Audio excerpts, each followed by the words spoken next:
Hey there, welcome to the Uplift. Boy, do we have a great show for you today and a great cast of characters as well, starting with a special delivery of 50 dogs. We'll tell you how they made their way from Kentucky to New York City.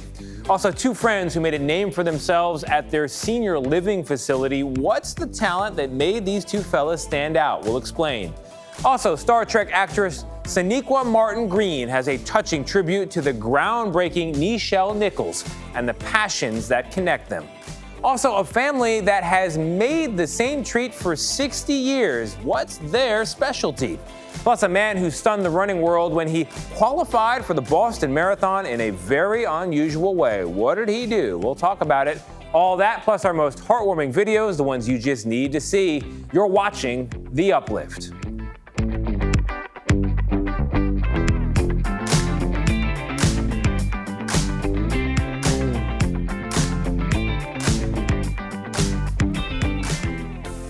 Hey there, welcome to The Uplift. It's a show that lifts you up, you and me included. I'm Tony DeCopel. We're going to begin with those heartwarming videos, the ones you've got to see. And we're going to begin with this one. It shows a bride named Laura in her wedding gown visiting a senior facility to surprise her grandmother.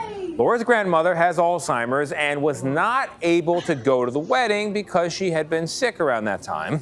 Laura says her grandma has been her best friend, though, since she was born and makes sure to visit her every day she can. So, of course, she had to see her on her wedding day.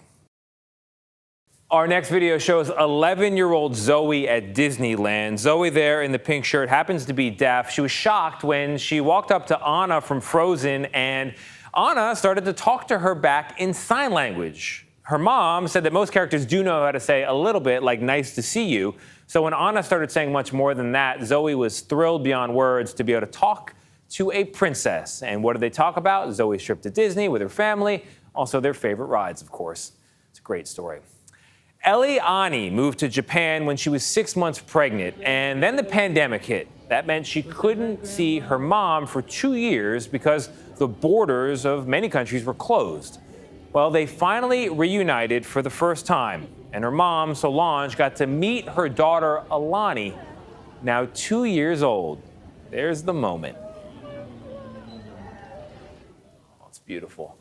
A mom named Tabitha, meanwhile, was filming a sweet moment when her newborn baby, Ava, did something that absolutely shocked her.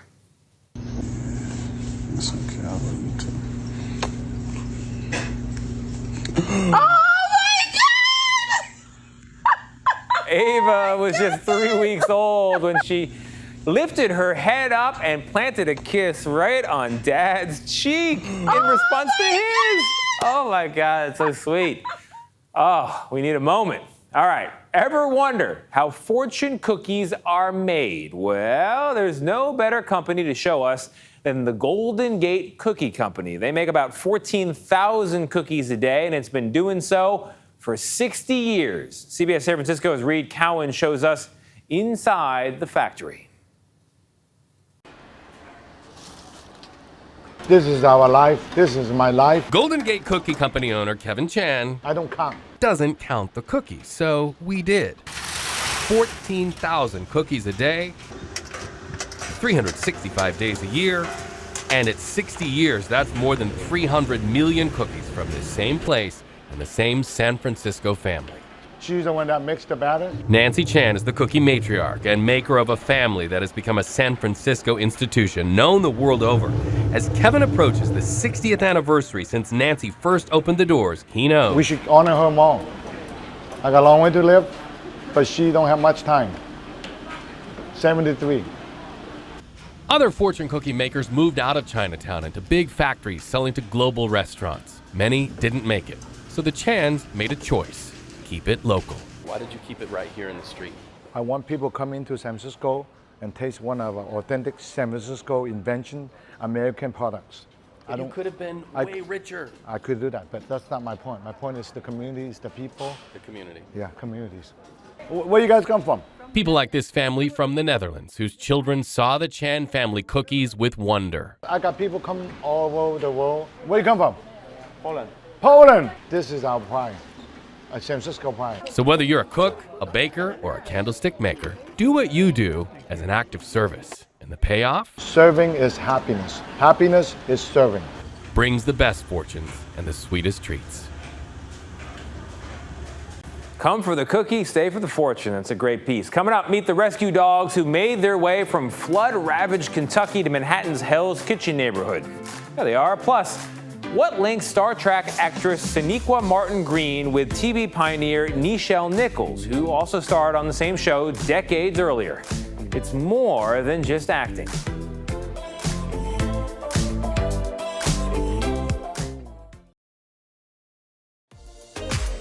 How did a group of 50 dogs make it out of Kentucky after devastating flooding there? CBS New York's Dave Carlin has the story.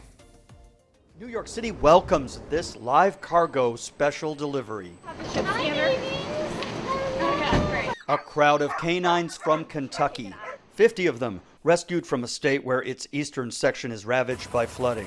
This is Stella. Hi. Stella, the puppy, gets handed off It feels so good. to foster owners Stephanie Kajukum and Adam Lernahan. We are excited to get our dog a friend for a couple of weeks. This is Toast and this is Butter. The Hell's Kitchen Animal Rescue Muddy Paws partners with shelter groups in Kentucky, North Carolina, and Texas, helping ease severe overcrowding and making sure the focus is on dogs of all ages, including older dogs who are at risk of being put down. Aneta Pozdarova is fostering a young and tiny twosome. Brother and sister puppies. They are named Lima and Lentil. Pozdarova was given care instructions for the short time they'll be together. A little heart attack every time you let them go, but you know that's the goal.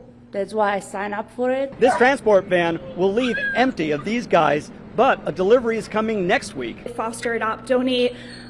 Please do so with any organization. Everybody really needs the help right now. And here's video we were sent of Stella meeting the other dog in her foster family, Bailey, settling in nicely. And here are Lima and Lentil, loving their new foster home, all with a second chance at life. Lima and Lentil. The only thing cuter than the dogs themselves are their names. Actress Nichelle Nichols, who died last month, left behind a lasting legacy of advocating for others. And fellow Star Trek actress Sonequa Martin-Green is following in her footsteps on screen and off. Caitlin O'Kane has our next story. I knew this was going to be difficult to talk about her. She's very much 1,000% actually a hero. Sonequa Martin-Green is talking about groundbreaking actress Nichelle Nichols, who recently died at age 89. They appeared on the same show decades apart, but there are many parallels between the two Star Trek actresses. Nichols was one of the first Black actresses to star on a TV show. Martin-Green is the first Black female captain in Star Trek history. Nichols advocated for women and people of color as a recruiter for NASA. Martin-Green is following in her footsteps, working to help women and girls in STEM. There's such a dearth of women in STEM careers, and especially Black women, Latino women, Indigenous women. It's 10% in STEM careers today. So we need more of us out there, and that's why I jumped at the opportunity to do this. She partnered with Million Girls Moonshot, an organization that aims to get 1 million more girls into STEM learning opportunities. Frito-Lay has donated $100,000 to further the program's mission and to send girls to space camp. Martin-Green surprised 16 girls, the first group that the organization is sending to space camp, presenting them with ceremonial stars named after them. I was so excited for them to see my face and see my love and support for them. I hope that this is an experience that they carry with them. I hope that it's something that sort of sets them on their path, whatever that path may be or wherever it may lead. She said programs like this wouldn't be possible without Nichols. It's all because of her, really, because she's the one that, helped integrate NASA way back then. She's the one that said, wait a second, I don't see what I need to be seeing. I don't see equality here. And she dedicated the rest of her life to it from 1977 to 2015 to establishing these programs in NASA. And now here we are. And these girls can have this kind of experience. So I I'm very grateful to be a part of it. Martin-Green hopes to continue Nichols' legacy, on and off screen. I know she said when she was still here, she said, if I've inspired you at all, then I just ask for you to continue this legacy. So, of course, now all of us that have been inspired by her can do that. And I hope that these girls can do that too. Wow, what a beautiful connection there, Caitlin. Nice piece. Coming up, why the books in this Chicago shop make an impact as soon as you walk in there. Plus, 2 retirees who use their talents to make a name for themselves in their senior living facility. And a man who made history qualifying for a marathon in an unusual and unexpected way. What did he do? We'll show you. Stick around. You're watching The Uplift.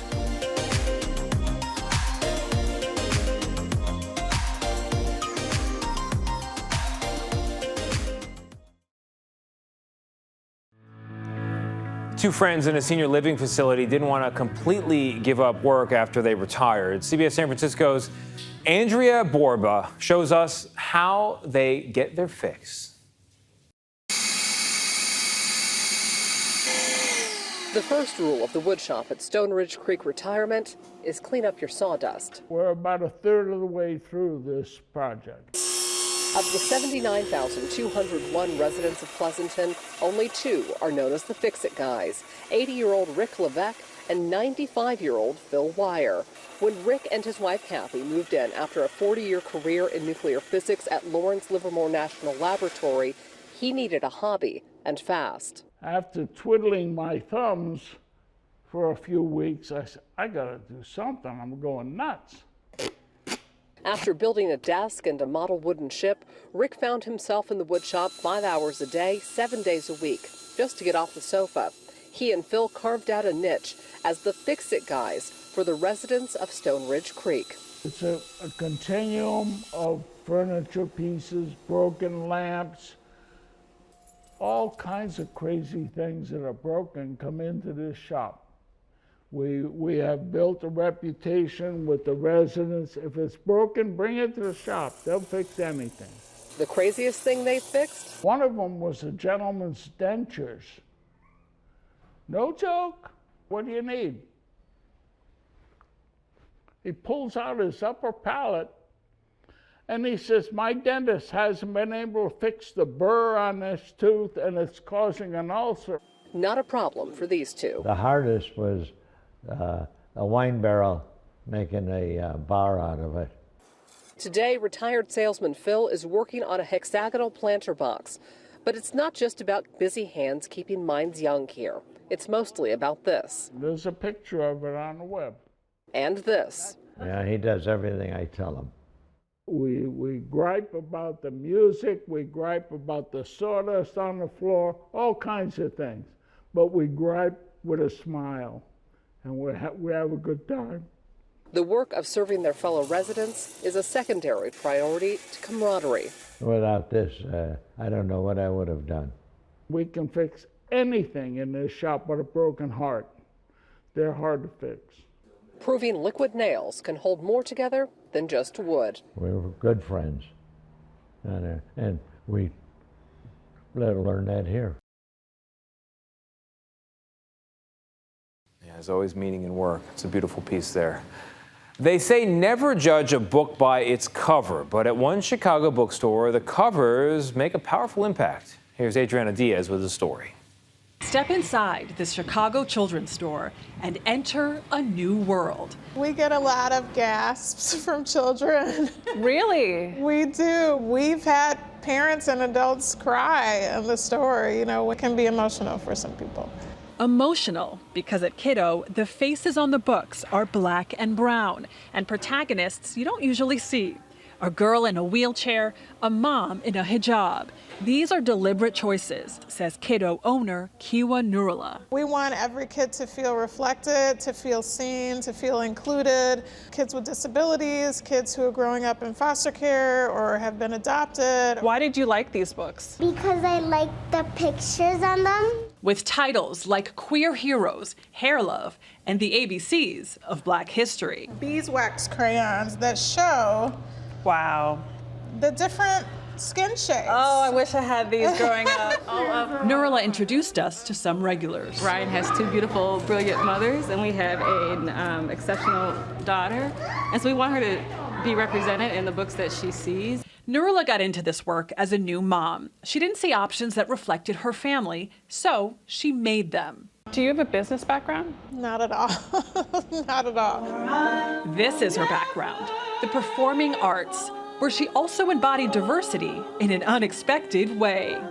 I'm a retired princess, Disney princess. If you ever wanted to know what happens to them when they grow old. When they grow up. When The Princess and the Frog came out, I was one of the princesses in the show at Disneyland.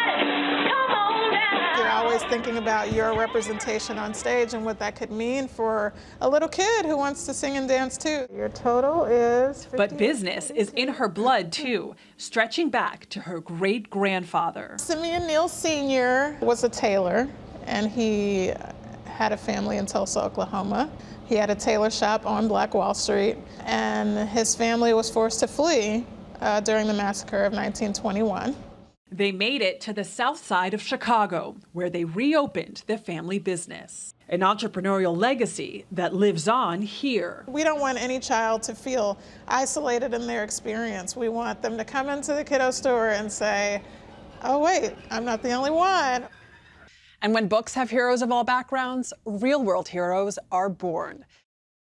So many layers to that story. Great piece, Adriana. Coming up, how running changed one man's life and the unique way he qualified for the Boston Marathon. Stick around.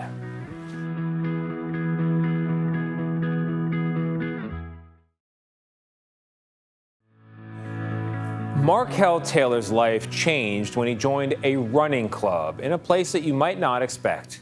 Our David Begnaud has his story.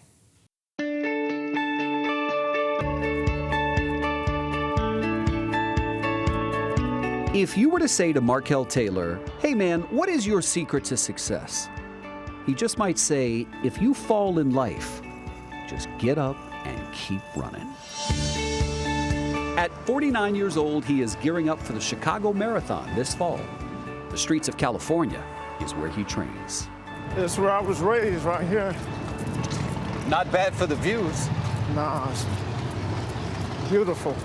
But for nearly 18 years, Taylor could only dream of training in this scenic city by the bay from his window at San Quentin State Prison. When you got sentenced, did you think you were going away for life? Yes. Yeah. I didn't think I would never get out. In 2001, he physically assaulted his pregnant girlfriend. When she went to the ground, she said, I felt like the baby stopped moving. The instinct came on again, like, what the hell did I do? Why did I do this? What the hell is going on? So they convicted you for the death of your son? Yes. After you abused his mother? Yes. What was the sentence? They made it 15 years of life. It was a life-changing moment for a man who says he was a victim of violence as a boy. We would get abused if the dishes ain't washed, or if the house ain't clean, or if it ain't clean to their specifications. Then we would get whooped out of our sleep. Out of your sleep? Out of our sleep. Did something about that say to you that, hey, hitting people is how you handle things? Yes, that was that connection there. Growing up, did anybody tell you they were proud of you? Only my teachers. Ironically, it took going to prison for him to hear words like that again. Inside, Taylor joined the 1,000-mile running club. It's a track team at the prison, led by volunteer coaches. 3 minutes down! His speed earned him a nickname, Markelle the Gazelle, they called him. It's a story that will be highlighted in a documentary coming out soon. How many races did you run in prison? Every month we had a race. How many did you win? I won every one of them except for one. What were the euphoric feelings that you got running in prison? I got an emotional high. An emotional high? An emotional high. Uh-huh. It was also because when I ran to honor my son. It was like that, you know what? You made a mistake, but keep running. We have faith in you to be a better person. Nice, Markelle. That faith stemmed from the kindness of his coaches, Finish strong, head up, nice. like Diana Fitzpatrick. Great workout. You have a choice when you end up at a place like San Quentin, and you can just lay around and let the time go by and wait for something to happen, or you can take control of your life and try to do something with it. And Markelle's someone who really chose to do something with his life. Did it ever occur to you that you showing him that he mattered is maybe why you got the best out of him? I guess I always believed in Markelle. Okay, stride. And trusted him. It makes me feel happy. So, yeah.